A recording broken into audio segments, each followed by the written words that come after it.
Hi, I'm Melissa Downs, General Manager of Rosegate, and I am honored to announce Tammy Wilsifer as our Quest for Excellence winner. I found the reason that God put me on earth, to take care of my residents, to make them feel safe and loved, and have a lot of fun with them every day. She's compassionate, she's patient, she's fun. Happiness just rubs off on everyone. She's a wonderful person. She listens to their needs. They actually told her of things that they need on a regular basis, so she made her own little convenience store right here in the building. Once a month we have cooking lessons. She'll give us all a sample afterwards. We had a Beat the Cabin Fever event for our Red Hatters, and they absolutely loved it. They invited friends, and they said they would come back again. You feel like that you have value when you're around Tammy. No matter what you want from her, she's there for you, she's accommodating, and she's funny. By the time you walk in the door at Rosegate, these residents melt your heart, and their love overwhelms you. Little GTO. My name's Shelley McCollum, and we're here working in Ducky's Diner tonight. Friday night at the car show, Ducktail Run here in Gas City, and we started doing this probably about 5 years ago when my parents took over the operation running of the Ducktail Run car show. My dad didn't have any boys, he just had 2 girls, and so he had to make do with what he had. And so it was nothing for us to be out standing on a car, you know, helping out. My little girls, when they were way younger than him, used to come out and help sand and work on cars, and they'd help me tape up stuff, and they'd sit out in the garage and keep me company, you know. We restored some old cars ourselves, you know, as we got married, and, you know, our husbands would help out and had to learn the family business.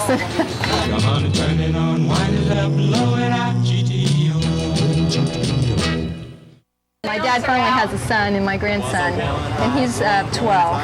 And this last winter, Dad decided that, well, we really, you know, Todd's getting older, we need to start working on a car for him.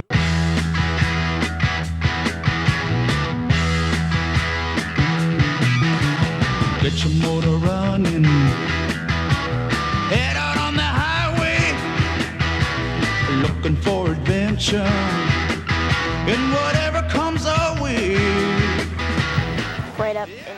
It's been fun. It's more fun with him helping. And you got this, I just got this yesterday, so we got to either decide on whether you're going to paint that or we're going to clear it like this. I don't care, whatever you want to do. It's fun watching him work with my son, and I just think it's the neatest thing, you know, for my son to be learning this type of work. One of these days, old Grandpa's going to be sitting in the back seat, and he's going to have to chauffeur me around.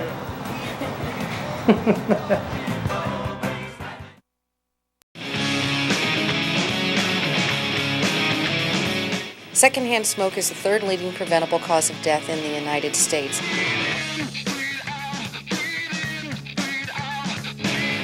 We're out to inform people that smoke can kill them, and then to do everything that they can to protect themselves from breathing secondhand smoke. Well, the purpose of Smoke Free Indiana is to get citizens all around the state involved in tobacco control and to change the social environment. Anything that we can do to make smoking unacceptable.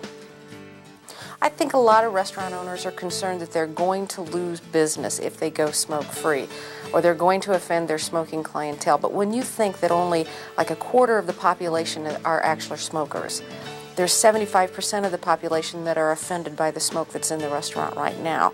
Most people would stay longer, spend more money. Most restaurant owners are really surprised that they will actually increase their business by going smoke-free. I think they would have business because there are more and more of us that want to not be involved with secondhand smoke.